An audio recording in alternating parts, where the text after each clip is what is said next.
Welcome into episode 3 of Rangers Deep in the Heart, where I take you inside the Rangers organization through the players, their families, and the staff behind it. The show is presented by Justin, the official boots of the Texas Rangers. I'm your host, Hannah Wynn.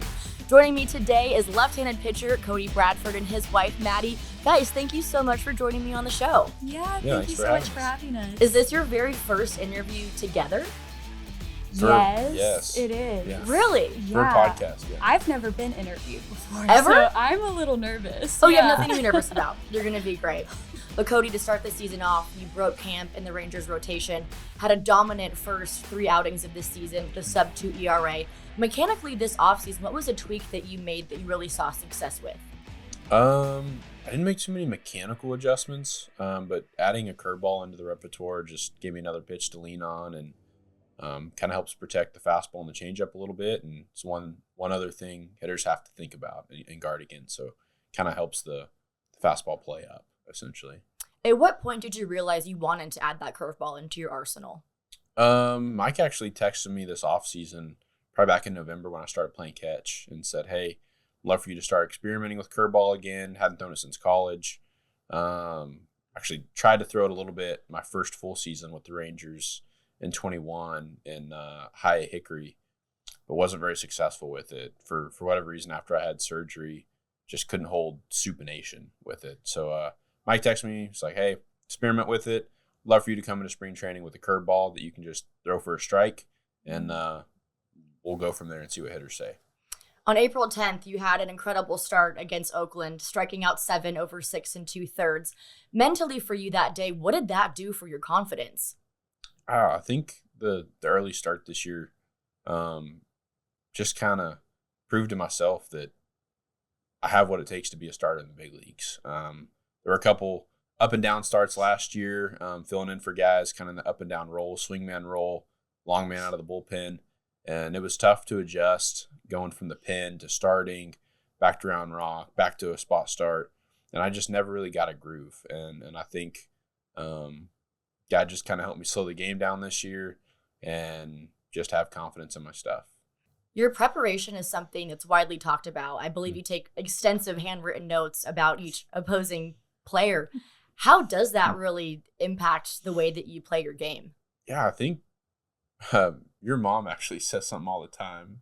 What is it about preparation? Proper preparation prevents piss poor performance. Wow. Yeah. There you go. All the P's. Yeah, and leaning back on like preparation allows you to have confidence when you go out there. And for me personally, like I need to know where I can throw my fastball to this hitter in this count. Like what can I lean on when I'm in a hole or when the game starts speeding up? And so for me, the preparation helps slow the game down.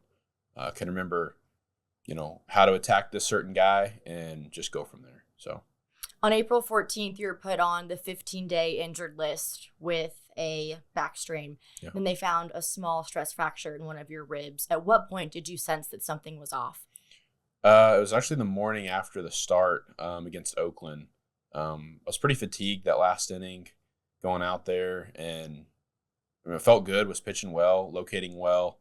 I think I walked the last guy on like 4 pitches that weren't really competitive. Just kind of got fatigued, but it's pretty normal. It happens. And went out, didn't really feel anything. It wasn't like I just threw a pitch and then felt something pull or felt something crack. The next morning when I woke up, back was locked up, came in, like, yeah, it looks like a back strain. Muscles are tight here.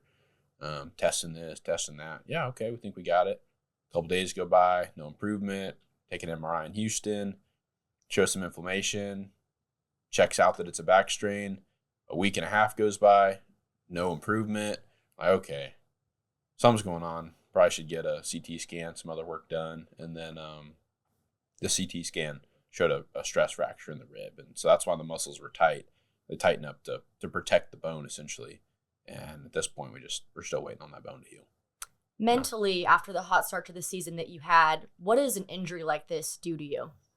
I think it depends on who you are and kind of what you put your identity or your faith in. But I think if you identify with baseball, it can be dangerous because an injury can essentially take away everything that brings you purpose in life.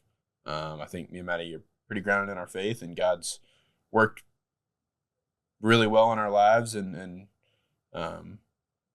just been surrounded by good Christian community that's humbled us and leveled us. And so being on the aisle now, like, I know I still have a purpose, whether it's in the locker room or we've been able to go to church the past few Sundays, which has been great, and get plugged in our church community there and our new community in Midlothian. So there's definitely ways God's still working. So mentally, we're doing really well. How do you both rely on your faith throughout Cody's injury right now? Yeah. Selfishly, I just have been so grateful that he's been home and that I've gotten time to be with him.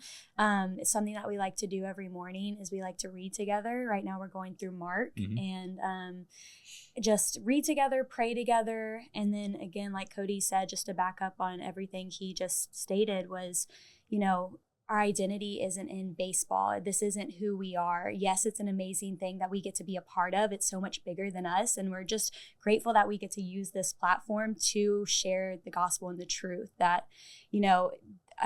doesn't matter what we do. We don't have to be the best person on the field or the best player on the field, but our true identity is in what Jesus did for us on the cross. So we're just grateful that we get to live in that purpose and that identity so that we can live life freely. I think the caveat to that, too, is God's clearly put us here in the big leagues for a reason, too. And so day in and day out, I'm going to work my absolute tail off to be the best baseball player I can be for the glory of God and to serve the team, to give them innings when other guys go down or to fill in when the rotation was thin coming out of spring training. And so I want to serve the team well. I think that's what we're called to do, what God tells us to do in the Bible. So by no means, even though baseball isn't our identity, by no means does that mean I don't care about baseball. We love baseball. I work my absolute butt off to be the best I can be too. So absolutely. Yeah. At this point, do you have any sort of a timeline or an update as to when you'll be back on the mound? So typical bone healing is 4 to 6 weeks, I think, what any doctor would tell you. This week will be the 5th week. So we're getting it right in that sweet spot when that bone should be healed. So hopefully later this week we'll get a scan, see what it looks like. But there's been tremendous improvement the past week. And then as soon as that's good to go and we get a check by the doctor, I'll start throwing long tossing and hopefully it's a few weeks before I'm back in the game. So Madi, as Cody's wife, how do you offer him support on a daily basis? Oh gosh, that's a question for Cody. But I wake up and make him breakfast every morning. It's typically some sausage ground up. My dad, when I was a little kid, made sausage ground up with eggs and cheese. And if you know Webkins, they used to feed it gunk. And so when I was a little girl, I named it Gunk. So I'll make Cody gunk every morning with hash browns and maybe some biscuits. And that's basically it. And then again, we read together in the mornings. And I don't know, I just try to, when he's at home, it's not about baseball. It's about family and just our community outside of the baseball world, just to kind of take a step back and then allow him to do his job whenever he gets to the field. Now that you do have some more time together off the field, what are some things that you've been able to do over the past few weeks that you might not have been able to if Cody was traveling?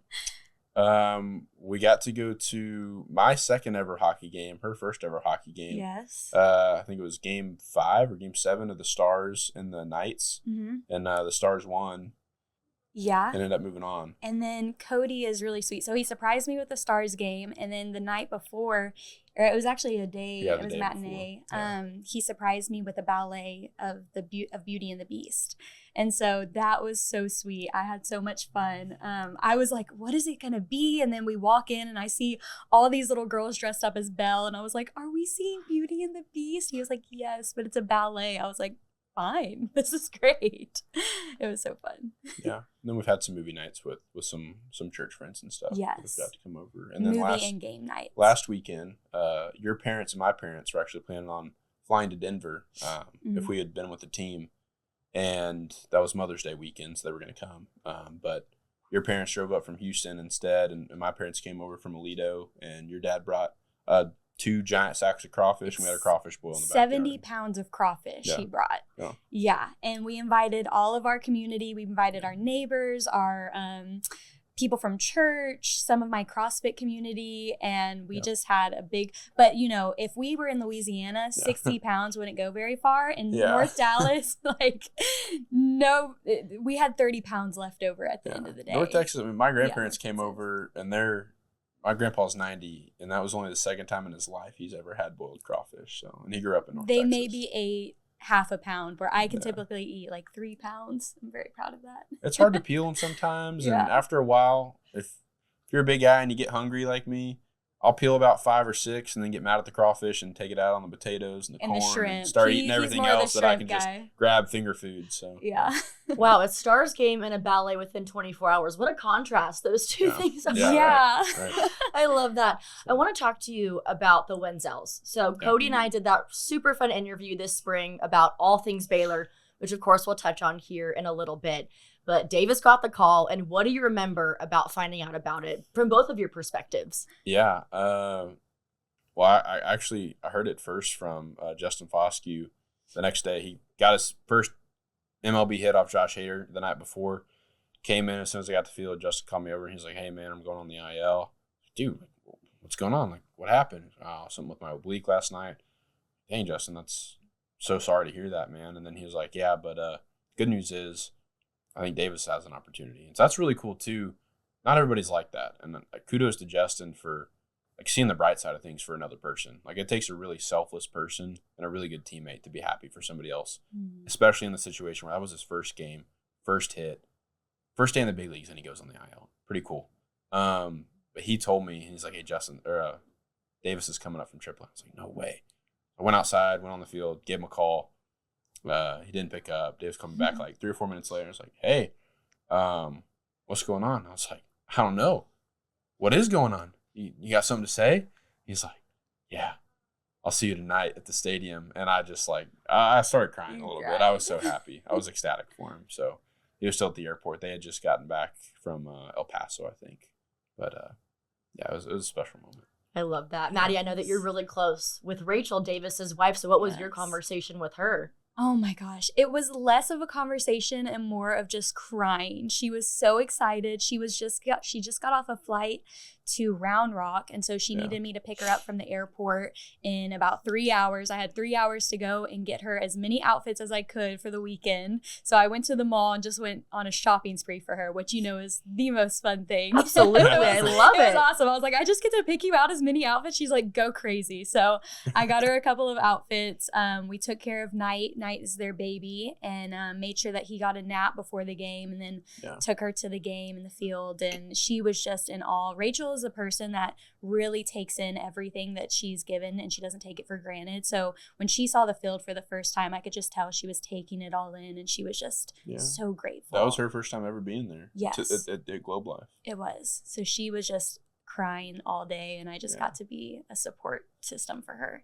How cool for both of you going from college best friends. Again, I did the math this spring, a 1 in 900 chance of being drafted to the same team that same year. Yes. Being drafted to the same team, let alone making it to the big leagues with the same team. Yeah, wow. That too. I'll have to go back to ChatGPT and see what those odds are, because I gotta be honest, I'm not great at math, but ChatGPT said it was 1 in 900. Yeah. So we'll have to look at the new odds That's now. crazy. But let's go to April 8th. Davis walks inside the Rangers clubhouse. What emotions were you feeling, Cody?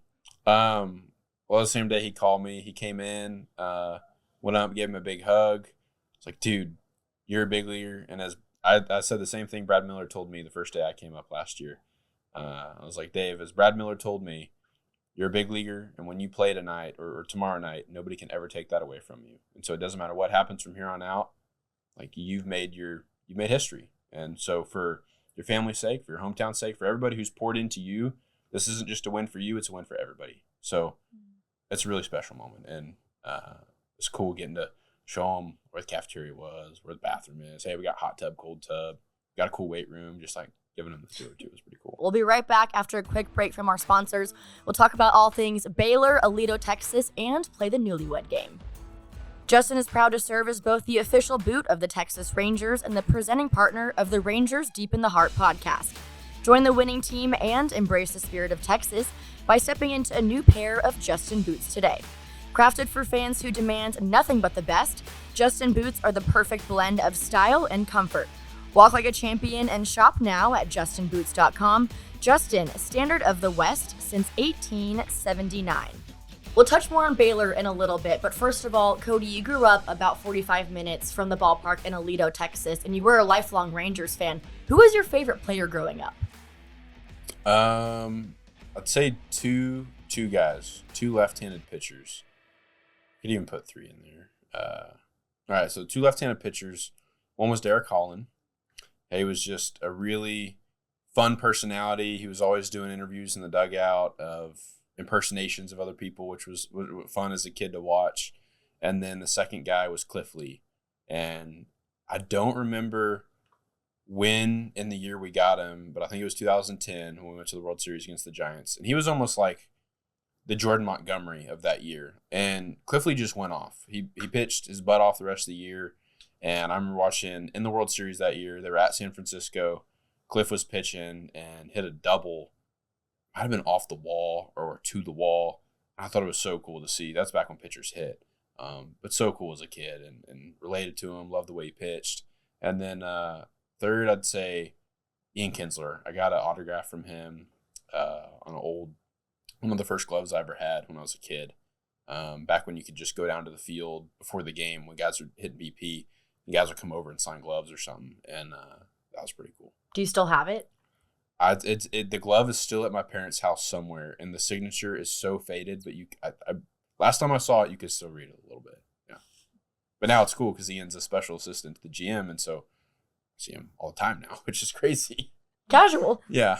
Have you told him that you have an autographed glove, or do you just play it cool? I try to play it cool. I guess now he'll find out. But I think I did tell him maybe last year during spring training. Yeah, but no. Well, Maddie, I know you grew up in Houston, so I want to ask what team you rooted for as a kid. I know. I was like, maybe we shouldn't. But yeah, I had to. So when we played the Astros for the first time, just going into Minute Maid, it was so surreal because I remember as a little girl getting to go and get the helmets of ice cream and with my dad. And I have so many memories there. I know it's not the fan favorite here in Dallas, but as a Houston girl growing up there, that was our home team. And I loved Altuve just because he was the little guy, and my whole family is a bunch of shorties. So he really represented us short people well. And I still have a little place in my heart for Altuve, but I'm a huge Rangers fan now. And Rangers and the family is too. The Huge Ranger supporters. Yes, my whole family. Way more Rangers gear than they have ever had Houston gear. Yes, so. yes. Just want to put that out there. They're diehard Rangers fans. What memories do you have, Cody, visiting Globe Life Park? Okay, one time it was summer ball. We brought the whole team. It was super hot. There was like nobody at the stadium. We had bought nosebleed tickets and went and sat right behind the first base dugout. And then I think our coach had put together like a scavenger hunt for us around the stadium. And it was things like go see if you can get somebody to give you their hot dog. Go find somebody who has the biggest cowboy hat on. Like just kind of random things all over the stadium, which was so much fun as like a 12-year-old running around with all my buddies. And then the second memory, my favorite memory, every single game, I'd always go to center field because there's a wiffle ball court back there, field. And I loved hitting the home run derby there, but I also loved just going to the fence and catching the wiffle balls that came over. Because anytime they came over, half the time, the guys throwing would just let the kids have it. And so I think I have a whole bucket somewhere at my parents' house of the wiffle balls that came from the ballpark in Arlington with the Rangers logo on them. And then I used to play wiffle ball in the backyard thinking I was Josh Hamilton hitting homers out and stuff. So it was pretty cool. You were also on a Little League team that were the Texas Rangers, and you wore, I believe it was blue hats and blue jerseys. Yeah. So on your debut, you chose to wear the blue hats. What emotions did you feel being able to have that moment, especially in your hometown team's uniform? Yeah, it's really cool. I think it's a crazy opportunity that God's given Maddie and I to, one, not only get drafted by the Rangers, which is so cool for my family to learn about the minor league system and get behind everything that the Rangers are doing. And then two, God gave us the opportunity to debut last year and just trusting the abilities that he's given me and the people he's surrounded me with to perform my job well. And it brings me a lot of honor and just gratefulness for the amount of time that my parents spent in the backyard throwing to me, playing catch with me. My dad caught my bullpens growing up all the way until high school. The amount of time that my parents have invested, and then grandparents and coaches as well, and then just the community of Aledo. And they did it really cool. My head baseball coach in high school and his wife, Chad and Sunshine Berry, did a phenomenal job putting together like a parade for us and in Celebration Day this off season, and retired my old number in high school, and just the whole community got to come out and celebrate the Rangers win together, and that was really special. When you reflect back on your time in a Little League uniform with Texas across your chest or Rangers or whatever that uniform was and the T on your hat, how many times as a kid did you imagine being in the position that you're in now, winning a world championship for your hometown team? I honestly don't think I ever dreamed that big. Like, I wanted to be an astronaut or, something else. Like, I didn't dream of, hey, I could be a professional baseball player with my hometown team one day. Like, that never really crossed my mind. I think, in fact, I was never the best baseball player on my team growing up. And so I didn't dream that. I knew later on in high school, was getting better at baseball, and there was an opportunity to take that and help me get into college. And so kind of went that route, but it's really special. And I think there's probably a ton of kids out there that are in the same shoes, that maybe they're not the fastest or the strongest or don't throw the hardest. And there's probably been coaches that say, hey, you need to throw harder. You're not good enough to play here. But, just as an encouragement to those kids, keep following your dream, keep working hard. Hard work will take you a lot further than talent ever will. Alito seems to have such a big place in your heart, and you were actually the valedictorian at Alito High School. Did you have to give a speech? I did. Yeah. How'd that go? I think it went well. You'd have to ask my peers and see what they remember. I don't remember much of it, but I do remember the basis. I wanted to talk about hard work, and that hard work will take you a lot further than talent does. And I sang, a buddy of mine says all the time that runs a little league or a select league down in Waco, says hard work beats talent when talent doesn't work hard. And it's so important to not only with academics or athletics and baseball, but also off the field in academics. Like, how you do one thing is how you're going to do everything. And so invest yourself in whatever you're doing and see where God can take you. Well, after graduation, you moved down the road to Waco, Texas, where the two of you met at Baylor University. At what point in your college careers did the two of you meet? So it was our freshman year. It's kind of a funny story. So all the athletes stay in the same apartment complex, guys on one side, girls on the other. Well, the other side of my wall was a guy named Cody Bradford. And our bedrooms literally shared a wall. And I was trying to set up my Bluetooth printer to my laptop, and I set up my laptop to his Bluetooth printer. And I was trying to print my resume a couple of times, and I just kept hitting print because I was like, why is my printer not working? And he's like, who is this Madison O'Neill girl who keeps stealing all my printer ink?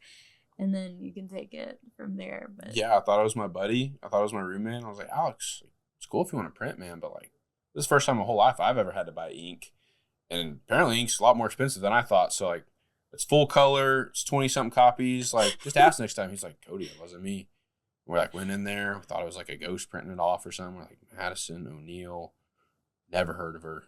Looked her up on social media. Like, oh, she's you had everything. I had your phone number, your email address, your social media, all your accolades, everything. Yeah. I had your whole history on 20 pieces of paper, and they were all the same. And so I think I emailed the email that was on there. It was like, figured out you were a softball player and figured you lived close. I was like, hey, Cody, have a bunch of your copies. Seems pretty urgent because you printed 25 copies. I can bring it over if you want to. Just let me know like what room you're in. And I think you emailed back a couple days later, and then I brought it over, and your roommate Shelby answered the door, and I just gave it to her. But at the time, there's never a thought. I had never had a girlfriend before, and I was focused on baseball and academics, and just didn't want to flunk out. So I was just focused on that, not too focused on girls. Yeah. Well, the funny thing is, my roommate, when she brought me the resume, she was like, "What if this is the guy that you marry?" And we both looked at each other, and we were like, nah. And we just went along with our life. And then it wasn't until a couple of weeks later we went to FCA, which is Fellowship of Christian Athletes. And Cody and I were both in our little small group and going around saying our names, introducing each other. And I was like, hi, I'm Maddie O'Neill. And he's like, you're the girl that stole my printer. I recognize that name. I was like, recognize you. That's the printer girl. Yeah. I recognize that name. And afterwards, I went up and introduced myself. I was And like, then we hey, we never got realized- to meet. And then, that we lived really close to each other. And Yeah. so we were like, let's just ride to FCA together. And so then we started playing ping pong together. And then we were friends for 6 or 7 months studying before together, yeah. we actually became girlfriend and boyfriend. So Yeah. it was fun. So you started dating your freshman year and then have been together ever since? Yeah. Been pretty inseparable. Yeah, we got engaged a few years later while we're still in college, and then planned the wedding for the first off season when we both graduated after junior year. Mhm. We tried to graduate in 3 years. In case I got drafted and had that, and then you worked your butt off taking extra courses in summer and winter classes, and I was able to graduate in 3 years as well so that we could finish together. then we got married that first off season. Yeah. Yeah. Well, I ran off to New Zealand for a little bit before that and became an au pair and then came back. It was married the love of my life. while I had surgery my junior year of college and redshirted, and so when I got drafted, I went straight to Arizona for rehab for a couple months, and so during that time, I was like, we're not married. Of course, we wanted to live with each other, but it's not. I was living in a hotel room in Arizona, so we can't really be with each other. And you were like, "Yeah, well, guess I could travel." And Yeah, you I figured was out how to trying to travel. look up like It was how do you travel unbelievable. for free, and Yeah. you could either be an English teacher or you could be an au pair, which is just a nanny. Yeah. And I was like, well, I love kids, so I became a nanny of 2 amazing boys in New Zealand, and for 3 months, it was really fun. What was life like in New Zealand? That's so interesting. Oh my gosh. Right? It was so laid back. I was so just amazed by everybody. They would not wear shoes anywhere. I went into the bank for the first time and there were people that were just without shoes in the middle of winter, just chilling. They're just very relaxed over there. Like I remember the first time that I went to one of their son's soccer games, nobody wanted to be the coach. None of the parents wanted to be the coach. So I volunteered and became a soccer coach. And I was just like, nobody really wanted to they just wanted to relax and chill. And I'm like, we're from the United States. Like, we want to go, go, go, go, go. I learned a lot on how to just be a more relaxed person there, have some more peace. It was good. Great Wow. experience. You did some crazy things there. You went Yeah. rappelling Bungee jumping. off waterfalls. You went bungee jumping. You did it's a really cool trip. Snowboarding. It was so fun because it's like the capital of the world for all those like crazy sports. And so Yeah. I was like, I've got to do it all. Yeah. And that's where bungee jumping was originated. So I was like, I have to. You went bungee jumping? Yeah, on the highest point in New Zealand. It was so scary. I will never do it again. I want to get him to do it, but No. he can't. No, So maybe when he's retired one day, I can Yeah. just maybe you'd have to tie Maybe. me up and push me off. I don't know. Well, if I that's would. what they do. They tie you up Yes, and they they push push you you off. up. So Yeah. What were some things you really enjoyed doing off campus or in the Baylor community? well, he would always go fishing for gator gar, and I would just go and watch him or go on a run or a walk while he was fishing. What else would we do? I had a GoPro in college, and I loved going and taking Time exposure lapses. time lapses of sunsets. So every now and then we'd go on a sunset date somewhere, not exotic, but like somewhere, off the beaten path. Yeah, nobody else knew about. I'd find it on Google Maps, and we'd go out somewhere. We got in trouble one time We did. with the police. Yeah. We went on somebody else's property without knowing it. We didn't see the no trespassing signs. And it was literally like we parked in their driveway. I don't know Their- why we didn't see Their that. driveway looked like a parking lot. public though. parking Like lot. It was. I've never seen a driveway that looked like that. And we before. went behind their house onto the lake and just started taking pictures. And we came back up and there were the police waiting for us. They were like looking in my truck and trying to see who was there. I had a bag of camera gear, and they were like, "What you got in the bag?" I was like, "A GoPro camera. You could search. Nothing." Go ahead. Yeah. Probably some Thankfully, candy. they didn't write Oh, us up yeah. or anything, but No, we they got let in us trouble. go. Yeah. Wow. But we did that. We played freshman year. We'd play ping pong and stuff together. Yeah, we We played would a lot of date. ping pong. He tried to play basketball with me once. It didn't go well. I'm not a basketball player. Yeah, that's pretty much it. So, Maddie, you were a softball player. Cody, obviously, you played baseball. So how did you two bond on even a different level, both being athletes at Baylor? I think it was harder to bond because we were both athletes, because it was just our schedules were the same and opposite at the same time. So when he was away, I'd be at home. When I was away, he'd be at home. And so our just paths it was really hard for them to cross. So we had to be very intentional with the time that we did get together, which his friends, his buddies didn't love because they always wanted to play Fortnite with him. And I was like, no, it's our time now. No Fortnite. Yeah. I think there's some cool opportunities to being athletes. Like, I think we both related on hey, we have a busy schedule, but if we can sacrifice an hour, this Wednesday or an hour next Friday, like, sacrifice. We're taking that away from our other friends or from studying or from some other group, and we realize, like, hey, that's time commitment towards each other. It was really rewarding. Mm-hmm. You guys are going to have some very athletic kids one day. Between the softball and the baseball background. That's impressive. I love that. Well, you guys got married in 2019, so almost 5 years. That's exciting. That's awesome. We're going to go ahead and play the newlywed game. So Are you guys ready? Yeah. Okay. Yes. So it's going to work like this. So Cody, I'll ask you questions about Maddie, and then Maddie has to say if they're correct, and then vice versa. Okay. So Cody, what is Maddie's dream vacation? Ooh. I think she has multiple different ones. But right now, because we've talked about it, so I know I can nail this one on the head. It's going to Germany in the Bavarian Alps, which is southern Germany, and just touring around the Christmas markets there in the fall. Maybe there's snow, maybe there's not. But then also going down to Italy and doing like a food tour with, I think, wine and homemade pasta, and just going on the Mediterranean coast. That's what I think. Maybe Greece too. Hit it on the head. Cool. Nice. All right. Cody is 1 for 1. Maddie, I know you like to garden. I follow you on Instagram, so I see all of your gardening updates. So what does Maddie's ideal garden look like? That's a tough one.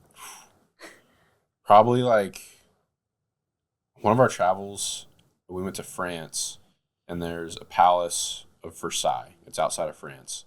And we toured around that, and they had like huge gardens. It's probably something super elaborate, like paved walkways with grass cobblestone, all types of food from bell peppers to corn. Got to have fruit trees in there, but well maintained, well groomed. Something that I'll never be able to accomplish. That's probably your ideal garden. Yeah, pretty much. Like a water fountain in the center with like a fountain in the center. Yeah. A path circled around it, and then all the fruit trees on the outside. Okay. Yeah. Well, now you're homeowners, so you can go call a landscaper and be like, "Hey, we got an idea for you." I have an idea. Yeah. Okay, so 2 for 2. 2 for 2. Fair? Okay. 2 for 2. Final one. What was Maddie's least favorite subject in college? Math. No. Really? Yeah.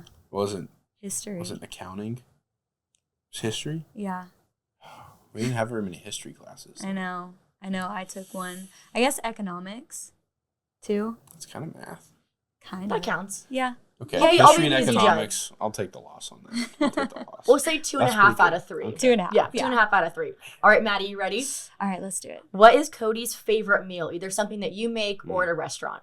Ooh. Right now I would say I make these elote enchiladas. And so probably that with homemade guac, but the guac has to have mango in it. And what kind of meat? But it has to be elk meat enchiladas. Yep. Yeah. Wow, I'm coming over to your house for dinner. That sounds amazing. Yep. Cody, correct? Yep, definitely. That was very specific, too. That was impressive. Right now, that is my favorite meal. Generally speaking, favorite meal of all Salmon. time. Well, favorite meal of all time? Like since I've been a kid. Well, you love chicken fried steak. Yeah. Yeah. You know that. I know that. Oh, yeah. Yeah. That was a bonus question, too. So that was like 2 for 1, Boom. essentially. Okay, That was so great. I already have 2 points. Yeah, you're batting 1,000. There you go. What is Cody's dream hunting trip? Oh, there's so many, but I would say somewhere up north, maybe even red stag in New Zealand, or I don't even think you were thinking that. I wasn't thinking that, but now I am. Now he is. Or somewhere up in Wyoming or Montana hunting for elk. Mm-hmm. Yeah. Yeah, 100%. There we go. She's on a roll. Montana elk hunt. Yeah. She's on a roll. Okay, Yeah. Maddie, finally, who is Cody's celebrity crush? Ha. Princess Leia from Star Wars. I don't know her name, but that's what it was as a kid. Yeah. I don't have He's a never celebrity told me a crush right celebrity now. crush. I really don't. Better be me. It's you. You're There my you go. celebrity. There you go. It's a great answer. Well, Maddie, you're 3 for 3. You killed that. I guess Yeah, 4 for 3 4 for technically. 3. So Yeah. on the other side of break, the Bradfords will play Start, Sit, Give the Boot, answer your fan questions, and my signature question. Don't go anywhere. Some people find comfort in sitting still, but not you. You were born to explore, to seek out adventure, and to live life to its fullest. Discover the Frontier Collection by Justin today, featuring out-of-the-box comfort and 12 stylish designs. The Frontier Collection is built for those who go the extra mile and get the most out of life. From the saddles to the streets and everything in between, the Frontier Collection by Justin is right there with you. For just $199, you can find your Frontier today at justinboots.com. All right, Mr. and Mrs. Bradford, are you guys excited for Start, Sit, Give the Boot? Let's do it. Okay, it's my favorite part of the whole show. Give the boot. 'Kay. So here's how it Okay. works. So you start, I'm going to say 3 things. Okay. You start your favorite thing, you sit, what you're indifferent about or something that you just like, and then give the boot, pretty self-explanatory. Okay. Think opposing graphic for the pitcher, getting the kick off the mound. Yep. Yeah. Third thing. Okay. So Maddie, we'll start with you. Okay. We'll do non-baseball travel. So I looked at your Instagram and saw where you guys have been. So between Destin, Florida, New York City, and Africa, what are your Start, Sit, Give the Boots? Oh, start definitely Africa. Sit Destin, Florida, because my brothers are there, and then give the boot to New York City, which I love New York City, so it's hard. tough. It's tough. But Africa, we had our honeymoon there, so it's a special place in my heart. And then anytime I can see my brothers, it's always a go-to. So yeah. I should have put New that's a good Zealand in there answer. too, now that I know that about you. I love it. All right, Cody, yours is hunting trips. Shocker to no one. Ooh. So these could be either hypothetical or ones you've already been on. So Start, Sit, Give the Boot to Alaska, Montana, and Colorado. Okay. Oh, man, that's so tough. I want to start all 3 of those. Okay, for whatever reason, as long as I can remember as a kid, I've always wanted to go elk hunting in Montana. So I'd have to start that because that's like little Cody's dream. Now, I love Colorado. That's where I shot my first elk last year. Been there quite a few times. Have some friends there now. I don't want to throw that one out, but if I had to pick Colorado over Alaska, I think I'd pick Alaska just because the animals you can hunt in Montana, you can hunt in Colorado. So I'll start Montana. I'll sit Alaska for the sake of caribou, moose, maybe grizzly. No, I don't really want to kill a bear. Moose and caribou, and then we'll kick out Colorado, unfortunately. I try to make these tough. I gotta be honest. I is just tough. Googled best hunting destinations. Okay, And those are I what mean, came those up, are so. 3. That was good. Those are my All top right, 3. I like it. Okay, now time for my signature question. But since I know that you two are best friends with the Wenzells, you cannot answer Davis or Rachel. So I'm gonna put a twist on this one. Okay. What? Okay, so I do know. Okay. Yeah. You probably know where this is going I based do. on other episodes. But let's say the team's playing in Seattle and you miss the flight and you have to road trip 2,000 miles in a car with a Rangers teammate or coach that is not Davis Wenzel. Who are you going with? Teammate or coach? I might pick Boach just for the sake of hearing what kind of cool stories that guy has. I mean, I know he likes to hunt. I think he likes to elk hunt. I think. And he has so many cool baseball stories. I would love to just sit there and listen to him talk. I don't know if he would talk the whole way from Seattle back to Texas, but in this scenario, he's talking, and I'm just sitting there being a fly on the wall listening to all of his stories. Now let's say it's you, Boach, and a player. And a That's player. not Davis again, but who would Yeah. you take with you? Let's see, who likes to hunt on the Grant. team? Probably Grant Anderson, because I know local Texas guy from Beaumont, loves to hunt, loves to raccoon hunt with his dogs, which to me is super interesting. I think we have a lot in common. Yeah. Okay. Yeah. Grant Boach. Yeah. All right, Maddie, you're not left out of this one. Road tripping 2,000 miles in a car to Seattle with someone that is not Rachel Wenzel. Who are you going with? Yeah, I would say Jacqueline Gray because we've already gone from Arizona back to Texas together on a flight and we get along really well. And she loves to talk about her dogs and her Yorkies. And I used to have a Yorkie growing up. So she's a really good person to talk to, and she's so easy to talk to. So I love her. So definitely Jacqueline. I love that. She is the sweetest. And I always love talking to them about their Yorkies too. I think it's so cute because on the mound, I said this in the last episode, but John is like white zombie, so locked in, and they just love their little Yorkies, and they're awesome. So those are all great answers. I appreciate it. All right, now let's dive into some fan questions. First off, who gets more nervous for Cody's start days, Madi or Cody? Me. Probably you. Yeah, I am on the edge of my seat every time he's pitching. I get a little bit nervous. He is a very chill guy. I don't think you get very nervous. I do get nervous. I'm not going to show it on the field if I am, but I wouldn't even say nervous. I just get excited. Yeah. Yeah. Where I get nervous. Yeah, that's fair. Okay. All right, Maddie takes a take on that one. What has been your favorite part of the season so far? Game 1, the opening day was so much fun. Jank came off the bench and hit a homer in the bottom of the ninth to tie it up. And guy's not known for power, but he got into that one and tied it up, which is just so clutch. And then Jonah walked it off in extras. So for me, game 1, that was amazing. Mm-hmm. And mine would be going to Houston just to see all of my friends. That was really special. Yeah. Oh, tie that with, for me, game 1 with when they threw the ring event. I don't know what you want to call it. A party. The gala the night before they gave everybody the rings. They hosted an event just for the players and the players' wives. And I thought that was just a really intimate setting.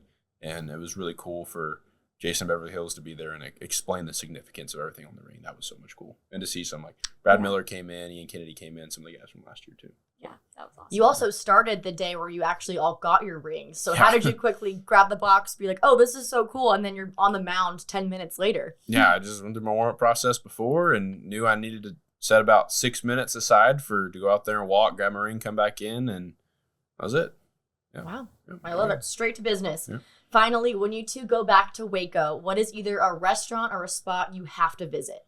Oh, Red Herring. Red Herring? Yes. Our friend just opened a restaurant, Red Herring, and it's a Mediterranean restaurant, and everything is amazing, but definitely get the calamari with the black garlic aioli that comes with it. The bread. And the focaccia sourdough bread is so good. Definitely go there. The oysters, they have a raw bar, they have oysters. Anything you get, you can't go wrong, but it's called Red Herring. Yeah. Wow. Or Waco's known for food trucks. If you love food trucks, there's a really good one at Magnolia. It's cliche. It's called Club Sandwich, and they do not sell sandwiches. They sell like Asian rice bowls, and it is phenomenal. Yeah. My favorite food truck. Yeah. Are there any favorite restaurants from when you guys were students that you go back to visit? Club Sandwich, the food truck. Yeah, Club Sandwich, but also what's the sushi spot that we like? The poke bowl spot? Oh, J Pedal. J Pedal, yeah. J Pedal's a good poke bowl. Coffee shops. We love Common Grounds. Fabled Coffee Shop has the cutest little bookstore, and they even have a section for kids that you walk through a chest just like, what's the movie? Chronicles of Narnia. Chronicles of Narnia, and you get to go into like the little kids' wonderland. And they have a coffee shop attached to it. It's so cute. Wow. And also Waco as a whole has just changed so much, I'm sure, since you were in school. So it's fun to hear all the hot spots and where you guys like to go. Yeah. Well, this was so much fun. Truly, thank you both so much for joining me on episode 3 of Rangers Deep in the Heart. Yeah. Thank you for having us. This was fun. So much, Of course, I really appreciate it. Well, that's going to do it. Once again, I'm Hannah Wing. We'll be back in 2 weeks with episode 4 of Rangers Deep in the Heart, presented by Justin, the official boot of the Texas Rangers. We'll see you then.